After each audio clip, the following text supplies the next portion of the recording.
Hello दोस्तों, स्वागत है आपका आपके channel the knowledge hub of the toppers में। तो एज यू नो, आपके बोर्ड एग्जाम बहुत ही नजदीक हैं और आज के इस वीडियो में मैं आपको बताऊंगा कि क्या टिप्स एंड ट्रिक्स हो सकती हैं जो आप आखिरी समय में फॉलो करके 95% प्लस लाने का अपना सपना पूरा कर सकते हैं।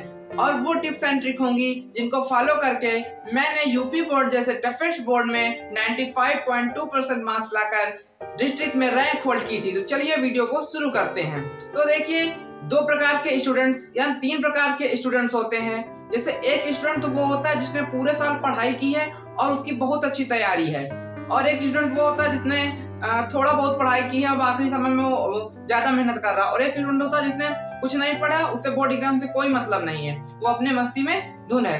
तो देखिए, पहले प्रकार के जो स्टूडेंट हैं उनको तो मैं यही सलाह दूंगा कि आप अब रिवीजन और प्रैक्टिस पर अपना फोकस रखें और आप ज्यादातर अनसॉल्व को सॉल्व करते रहे। जो भी पिछले साल के क्वेश्चंस हैं उनको अच्छे से प्रैक्टिस करते रहें, क्योंकि आपका सिलेबस पूरा है, अब आपको कोई दिक्कत नहीं होने वाली है।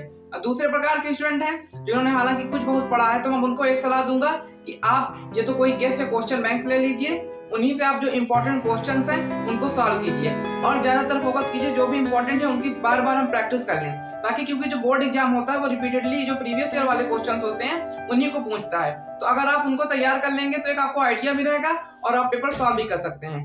अब जो तीसरे प्रकार के बच्चे हैं उन्होंने कुछ नहीं पढ़ा, तो उनको तो मैं क्या सलाह दूंगा, उन्होंने कुछ नहीं पढ़ा तो अब आप अपना देखिएगा, भगवान के मालिक रहिए, जो भी आप जितना भी लिखेंगे आपको नंबर मिलेंगे, आप पास हो जाएंगे। तो देखिए, सबसे पहले हम बताएंगे कि कॉपी कैसे लिखना। देखिए, कॉपी लिखने से पहले आपको एक बात ध्यान देनी होगी कि बोर्ड एग्जाम में आपका एग्जामिनर आपका नॉलेज तो चेक ही करता है, साथ में आपकी प्रेजेंटेशन देखी जाती है, कितना अच्छा आप प्रेजेंट कर लेते हैं। तो देखिए, सबसे पहले आपको प्रेजेंटेशन में ये ध्यान रखना है कि आपको अच्छे से स्केच पेन, मार्कर पेन का बहुत अच्छे से यूज करना है। जैसे आप स्केच पेन यूज करते हैं हेडिंग डालने के लिए, या मान लीजिए क्वेश्चन आंसर कुछ भी डालते हैं तो उसको अच्छी प्रकार से डालिए।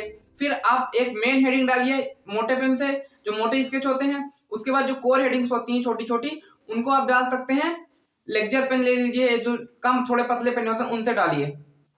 और आपको लिखने में आपकी साफ सफाई का विशेष ध्यान रखना होगा, क्योंकि आपको कभी भी कहीं भी कटिंग नहीं करनी होगी। और साथ में जब आप पेपर को अटेम्प्ट करते हैं तब आपको इस बात का जरूर ध्यान रखना है कि हम जब भी कोई क्वेश्चन लिखते हैं तो उसमें जो भी की पॉइंट्स हैं उनको हम हाईलाइट जरूर करें, क्योंकि एग्जामिनर को कोई इंटरेस्ट नहीं होता कि वो आपका पूरा क्वेश्चन पढ़े, वो आपके की पॉइंट्स और हाईलाइटेड पॉइंट को ही देख लेते हैं। हाँ, और जैसे कुछ सब्जेक्ट होते हैं जैसे डिस्क्रिप्टिव, जिसमें ज्यादा लिखना होता है, मान लीजिए सोशल साइंस है, हिंदी है, तो इनमें आप क्या कीजिए, ज्यादातर चीजें पॉइंट वाइज लिखने की कोशिश कीजिए। आप पैराग्राफ मत लिखिए, आप पॉइंट वाइज लिखिए, ताकि आपको एग्जामिनर को एक इंटरेस्ट रहे कि कैसे बच्चे ने लिखा, इस कॉपी को बहुत अच्छे से प्रेजेंट किया तो मैं इसमें फुल नंबर दूं।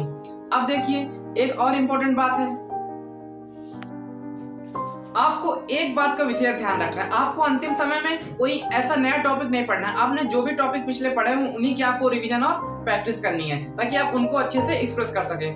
अब देखिए, बोर्ड एग्जाम में सबसे ज्यादा महत्व होता है आपके लेखन शैली का, आप कैसे उसको लिखते हैं, कैसे प्रेजेंट करते हैं। तो मैंने आपको बता दिया आपको कैसे प्रेजेंट करना है, ताकि आप बोर्ड में अच्छे से अच्छे मार्क्स ला पाए। हाँ, जैसे कोई भी क्वेश्चन आपने किया तो उसको सेपरेट जरूर कर दीजिए। जैसे मान लीजिए इंग्लिश का कोई क्वेश्चन है, आपने उसका लिखा आंसर डाला, तो अब जब वो आंसर खत्म हुआ तो आप उसको नीचे से एक लाइनिंग कर दीजिए, ताकि वो आंसर सेपरेट हो जाए। फिर अगला क्वेश्चन शुरू कीजिए। जैसे मान लीजिए एक क्वेश्चन खत्म हुआ, थोड़ी जगह बची, तो वहां से नया क्वेश्चन ना शुरू कीजिए, आप अगले पेज से नया क्वेश्चन शुरू कर सकते हैं।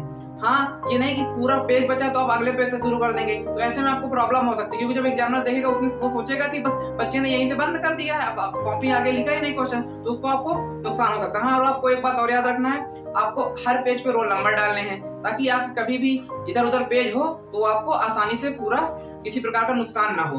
तो अब देखिए, सबसे पहली बात यह है कि आपको पूरी तरीके से सारे क्वेश्चन अटेम्प्ट करने हैं। मान लीजिए आपको कोई क्वेश्चन नहीं भी आ रहा तो भी आपको उसको अटेम्प्ट करना है, कोई भी क्वेश्चन आपको छोड़ना नहीं है, क्योंकि आप अगर क्वेश्चन छोड़ देंगे तो आपको कोई नंबर नहीं मिलेगा। लेकिन अगर आप उस क्वेश्चन को कर देते हैं तो कुछ ना कुछ एग्जामिनर आपको नंबर दे ही देता है, तो आपके लिए वो यूजफुल होगा।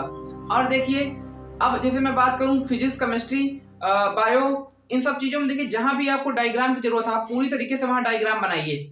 और केमिस्ट्री में आपको याद रखना है कि आपको डिफिनीशन से ज्यादा एग्जांपल पर फोकस करना है। अगर आप एग्जांपल लिखेंगे और आपने डिफिनीशन गलत भी लिखी है तो भी आपके कोई भी नंबर नहीं कट सकते, क्योंकि आपका एग्जामिनर मेन एग्जांपल देखता है। फिजिक्स में आपको क्या करना है, ज्यादा से ज्यादा जो भी आंसर हो या जो भी डेरिवेशन हो, जब जहां पर वो प्रूफ होता है वहां आपको एक उसको बॉक्स में बंद कर देना है, ताकि आपका एग्जामिनर उस पर फोकस कर सके। साथ में मैथ में भी आपको यही करना है, हर प्रकार से जो भी स्टेप आपको सारे स्टेप लिखने हैं। आपने कैसे, जैसे मान लीजिए इंटीग्रेशन है तो आपको इंटीग्रेशन के सारे फार्मूला, जो भी फार्मूला वहां यूज हो रहा है वो आपको रख देना है, कहाँ कहाँ किसका इंटीग्रेशन लगा। और आपको इस बात का विशेष ध्यान रखना है कि आपको जो भी आंसर हो या प्रूफ हो, जो प्रूफमेंट आपको हो गई, उसको आप बॉक्स के अंदर बंद कर देना, ताकि जो एग्जामिनर होगा उसी पे फोकस करेगा और आपको पूरे नंबर दे देगा।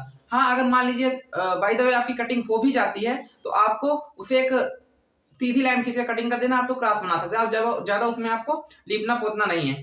तो अब देखिए, ये कुछ टिप्स होती है जिनको आप फॉलो करके बोर्ड एग्जाम में अच्छे परसेंट ला सकते हैं। अब देखिए, अंतिम समय में आपको क्या करना होगा कि आपको एग्जाम के एक दिन पहले पूरी अच्छी नींद लेना, ताकि आप पूरी एनर्जी से वहां जाकर पेपर अटेम्प्ट कर पाए। और अगर आपने पूरे साल कुछ पढ़ा तो आपको डर बिल्कुल भी नहीं रखना चाहिए। You don't need to be panic, because आपका एग्जाम इतने हार्ड नहीं आएंगे पेपर। एक paper normal, medium, difficult level, 3 level पे सेट किया जाता है। तो बच्चे को ये मानकर चला जाता है कि बच्चा हर प्रकार का बच्चा होगा तो वो करेगा। तो आप किसी भी प्रकार को आपको डरने की जरूरत नहीं है, पेपर बहुत ही आसान आएगा।